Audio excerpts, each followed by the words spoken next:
Hello students, last class we studied about Mendel, Gregor Mendel.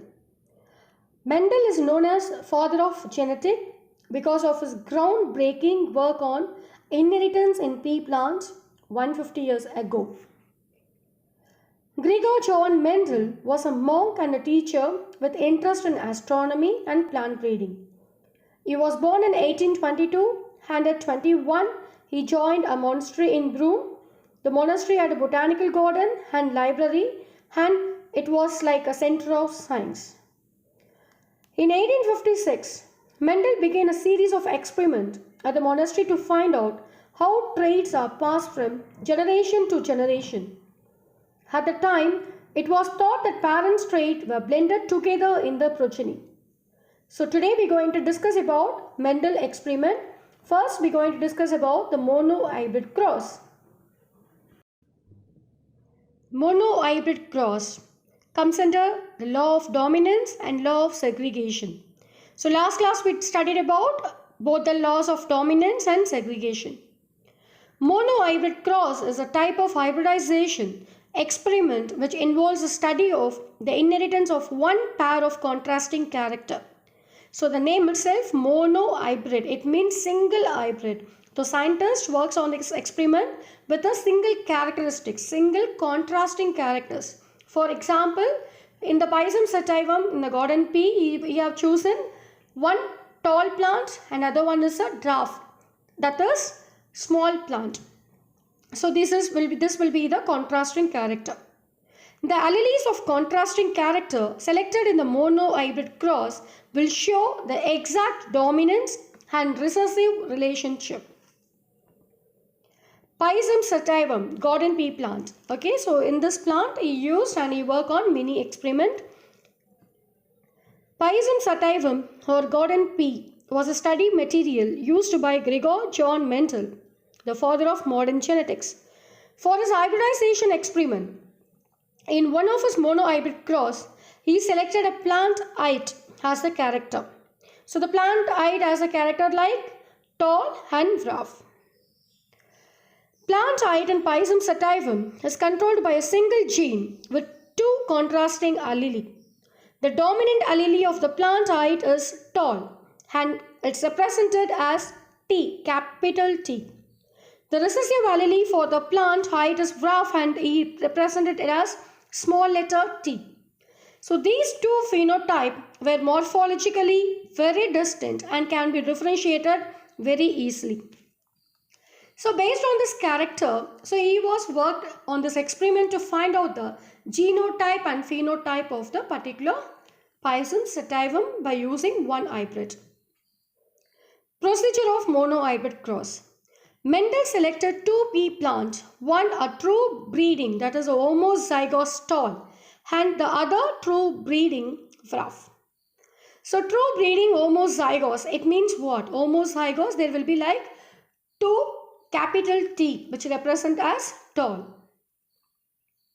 He generated these true breeding plants, parent plant, by repeated selfing for several generations. So he just classified the generation based on filial generation, that is F generation. So here the F represent filial generation. So he was conducting an experiment like from F1 generation and F2 generation.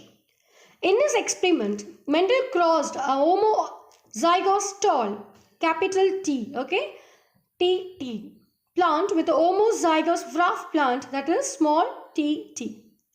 The progenies of the first cross were called as F1 generation, that is first filial generation.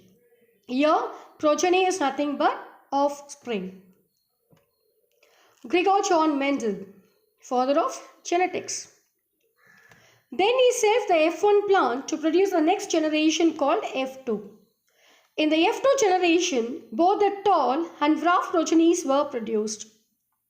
Even though in the F2 generation, both tall and dwarf progenies were there, but their number were not equal. So Mendel observed that the progeny of F2 were in the ratio 3:1. That is 3 tall plants and 1 small plant. So the F2 dwarf plant on selfing produce all dwarf progenies, that is F3 generations. F2 tall plant on selfing the 1/3 breed true, that is it produces only the tall plant. F2 tall plant on selfing only 1/3 breed true, that is it produces only the tall plant as a dominant character. The 2/3 of the tall F2 on selfing produce tall and dwarf plant. So the ratio as calculated as 3:1. 3 is meant for the tall plant and 1 is a small plant. So this will be the detailed monohybrid cross where we can summarize now. So follow this figure. So here you can see in the monohybrid cross the tall plant and the dwarf plant. So tall plant represents capital T, T and dwarf plant is small t, t. Now you are taking one individual allele from there. So here you are chosen one capital T and here from another side you have chosen small t. So now it is T, T. So this will be the male gamete as well as the female gamete. So this is F1 heterozygote trait. So when the self-pollination occurs, what happened? So capital T, small t, capital T, small t. So these are the both male and female gamete which exhibit the heterozygous tall character features. Now using this checkerboard, here you can see on the top you can see the male and below you can see the female. Capital T, small t, capital T, small t on both the side each other. So now we are going to cross it to find out the ratio. Yes, now you can cross the ratio. So from this side, from the left hand side to the right top side. Capital T into capital T, it is capital T, T. Capital T into small t, it will be capital T and small t. Again from this second one, in the female gametes, small t and the male gamete capital T. So there will be the cross occur and it produce capital T and the small t. And the final end will be small t crossed with small t, that is small t, t. So here you can see the difference about the homozygous and heterozygous thing. So the homozygous represent the same character, whereas heterozygous, the word itself, different. So it has a different allele characters. So based on this, the monohybrid cross ratios, so the phenotypic ratio is 3:1. Phenotypic ratio is nothing but when you see, so the morphologically identified character, we will call that as a phenotypic. So here you can see both like 3 capital letter you can see here. So you just take that as 3 tall is to 1 dwarf, that is small plant. In the genotypic you can say, genotypic is nothing but the genetic evidence. So here you can see homozygous tall separate, heterozygous tall combined and homozygous dwarf separate. So here now you can see the ratio homozygous trait is only 1 in number. So that will be considered as 1. Heterozygous tall is 2 in number, so 2. And homozygous dwarf, it is 1. So 1:2:1 will be the genotypic ratio.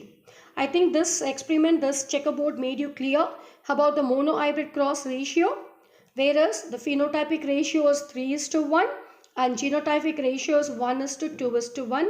Please make a note. This will be the very important question in this chapter.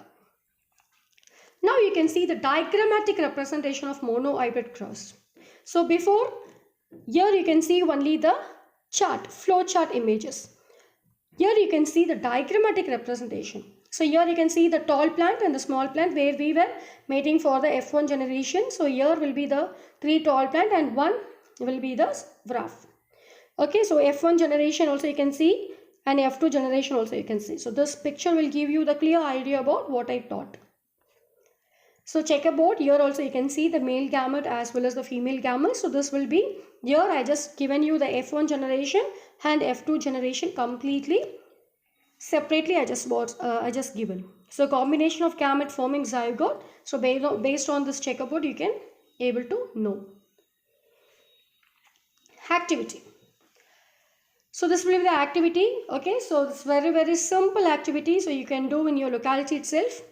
Observe the plants in your locality which shows different characters for the following trait. Count them and record your findings. For example, coconut tree, whether it's a tall or dwarf. Bean, what type of flower it bears? Violet flower and white flower. Sugarcane, white stem, purple stem. So based on this, consider this as an example and you just record some some values of characteristic features which represent at your locality. Thank you, students.